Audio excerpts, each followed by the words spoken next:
Bonjour et bienvenue sur Radio Corse International, sur Télépaèse. Nous sommes le mercredi 11 septembre. Bonjour, salut à tous.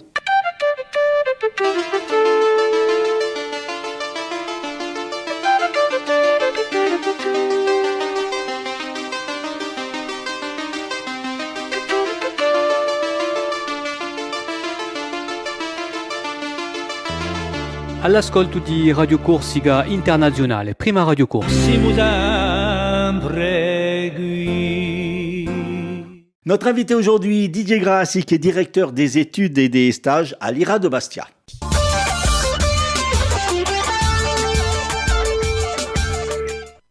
Didier, bonjour. Bonjour. Vous êtes donc le nouveau directeur des études et des stages à l'IRA de Bastia. Alors un petit mot tout d'abord sur qu'est-ce que l'IRA ? Alors l'IRA, c'est un établissement qui existe depuis plus de 40 ans maintenant. Institut régional d'administration de Bastia, qui existe depuis plus de 40 ans. On avait fêté les 40 ans en 2021, donc à Bastia. Il fait partie des 5 établissements qui existent sur l'ensemble du territoire français, puisqu'il y a un IRA à Lille, un à Lyon, un à Nantes et un à Metz. Et puis, donc en 81, un IRA avait été créé ici à l'IRA de Bastia, avec pour vocation de recruter, de former des cadres de l'administration d'État essentiellement. Et donc, pour être un petit peu concret, les IRA forment des personnes, des fonctionnaires encadrants qui auront vocation à travailler soit dans les ministères, soit dans les préfectures, soit dans des services déconcentrés de l'État, au sein de l'éducation nationale, dans des établissements publics, dans les CROUS, dans les universités, enfin voilà, dans tout ce qui tourne autour de la fonction publique d'État. Alors, l'IRA de Bastia qui avait failli disparaître.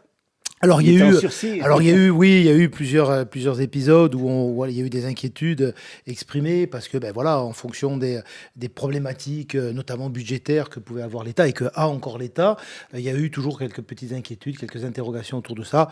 Aujourd'hui, on peut dire que l'IRA de Bastia tient sa place et qui fait partie, en tout cas, ce qu'on nous en dit pour l'instant, on verra ce que dira le nouveau gouvernement quand il sera mis en place, fait partie des choses importantes pour l'avenir, parce qu'on est dans une phase où il y a des forts recrutements qui sont faits actuellement au sein de la fonction publique en général, mais au sein de la fonction publique d'État en particulier, dû à ce qu'on appelle le baby boom, parce que on est nombreux, je dis on est nombreux parce que je suis dans cette tranche d'âge, à partir à la retraite, dans la fonction publique, alors dans le privé aussi, et donc il y a besoin de renouveler les effectifs. Alors justement, vous êtes un des personnages emblématiques de l'IRA de Bastia. Quel était votre parcours ? Alors moi, j'avais rejoint l'IRA en 90. À l'époque, j'étais assistant du directeur des études et des stages. J'ai été également responsable de tout ce qui touchait aux relations internationales au sein de l'Institut. Je suis toujours le chargé de communication de l'Institut. J'ai fait également donc de l'assistanat, entre guillemets, sur toute l'organisation de la formation. Je m'occupe également et je supervise également l'organisation des concours et de la classe prépa talent, qui est une classe qui est ciblée sur des personnes qui ont le niveau pour passer le concours, mais qui n'ont pas forcément les moyens, notamment financiers, de le faire. Donc on les aide à se préparer aux épreuves du concours. Alors ce sont des promotions de combien d'étudiants ? Alors, jusqu'à il n'y a pas très longtemps, on avait 2 sessions, jusqu'à cette année, en fait, on avait 2 sessions de recrutement avec des promotions qui n'allaient pas au-delà de 80-90 élèves. À partir de la prochaine promotion qui rentrera au 1er janvier ou 2 janvier 2025, on va avoir des promotions à 180 élèves. Ah oui. Et donc, sur les perspectives à venir, on nous dit qu'a priori, sur les 5-6 ans à venir, au moins, on devrait avoir des promotions à ce niveau-là. Donc, c'est ce que je vous disais tout à l'heure. Il y a un besoin de recrutement actuellement dans la fonction publique et notamment au niveau des cadres intermédiaires de cette fonction publique. Alors, je suppose que l'IRA de Bastia est très prisé de par sa localisation.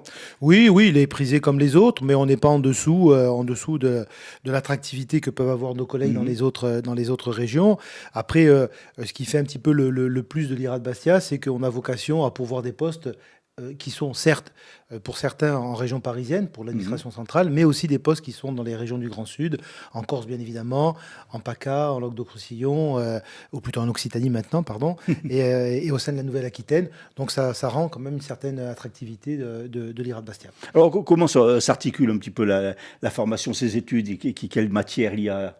Alors, il faut partir en fait des fonctions et des métiers qui sont proposés à la sortie. Mhm. Donc, ce sont des métiers qui sont dits d'administration générale. Alors, ça peut être des métiers et des fonctions au sein de tout ce qui touche au budgétaire, de tout ce qui touche au contentieux, donc au juridique. Ça peut être aussi des profils de poste de chargé de ressources humaines, chargé de communication, par exemple, auprès d'un préfet, du management, bien évidemment. Et donc, bien évidemment, les axes de la formation, eh bien, ce sont ceux-là. On donne des outils à nos élèves pour pouvoir s'adapter au mieux aux différentes fonctions qui peuvent leur être proposées dès le début de leur carrière, mais aussi tout au long de leur carrière. Donc des outils managériaux, des outils pour aborder les ressources humaines dans de bonnes conditions, tout ce qui touche au budgétaire, tout ce qui touche au financier, tout ce qui touche au juridique, au contentieux, au marché public, voilà, tout ce qui fait l'administration générale et qu'on peut retrouver dans la quasi-totalité des postes proposés. Comment on entre? Il y a un concours pour entrer à l'IRA? Oui, c'est par concours, donc on a 3 voies en fait. On a un concours qui est destiné à ce qu'on appelle les élèves, les futurs élèves du concours externe. Donc là, on demande d'avoir un niveau minimum de bac plus 3 pour rester dans cette perspective-là. Mais en fait, on a essentiellement des gens qui ont des master 1, master 2. Ça, c'est le concours externe. Ensuite, on a la possibilité également de recruter des gens qui sont déjà agents publics, fonctionnaires.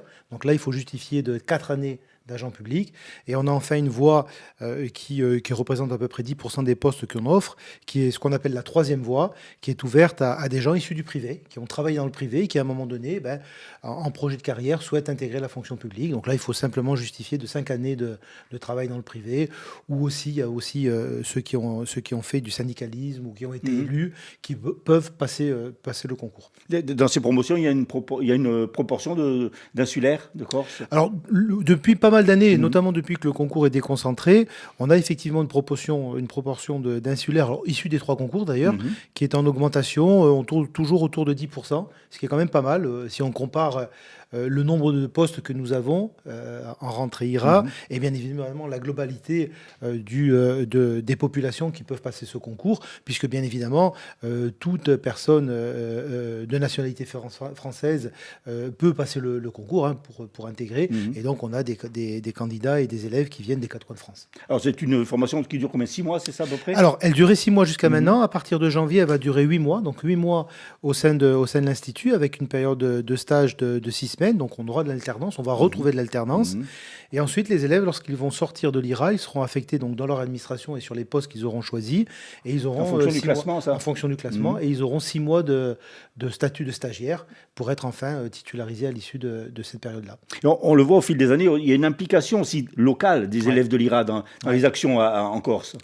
Oui, parce que bon, voilà, alors ça c'est un plus aussi par rapport aux autres instituts. Là, dans les autres IRA, les élèves ont tendance, notamment le week-end, à rentrer chez eux.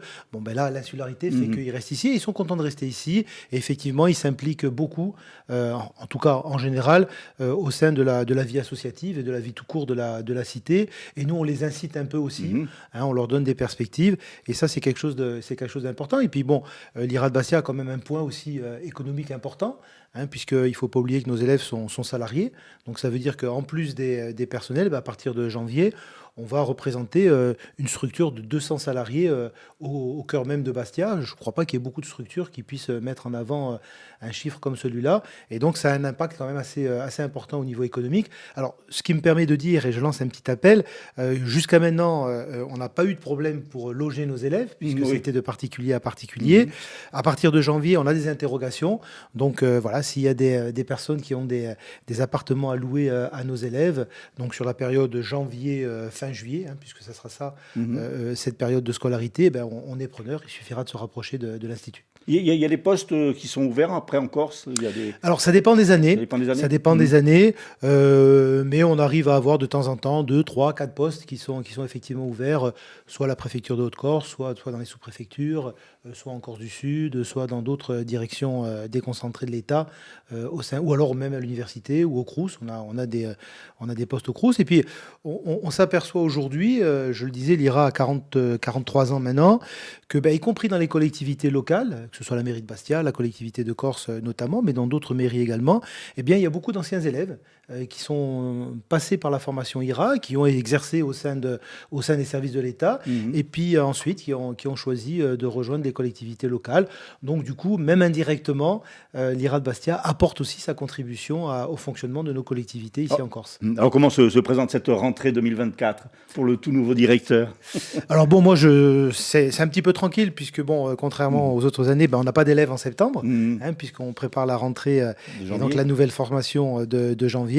Donc là, on prend ses marques tranquillement. Bon, après, voilà, c'est assez facile pour moi, puisque comme on l'a dit au début, ça fait quand même pas mal d'années que je suis au sein de l'Institut. Donc je connais l'émission, donc il n'y a pas trop de difficultés. On a quand même une petite promotion, une petite parenthèse, c'est quelque chose d'assez nouveau. On a une petite promotion de 25 élèves qui ont débuté ce lundi. C'est une promotion de passerelle. En fait, c'est un accord qui a été signé entre les IRA et le ministère de l'Éducation nationale pour donner la possibilité à des enseignants ou à des personnes qui étaient dans le domaine plutôt éducatif et qui souhaitent en sortir, de basculer sur des tâches administratives. Et donc, ils ont des formations de 2 fois 2 mois à suivre au sein des IRA. Donc là, on a une petite promotion de 25 élèves. Une mini-rentrée. Une mini-rentrée de 25 élèves qui viennent pour quelques-uns de l'Académie de Corse, mais en majorité des académies du Grand Sud. Voilà. Didier Grassi, merci beaucoup. Merci à vous pour votre accueil. Vous êtes le nouveau directeur des études et des stages à l'IRA de Bastia.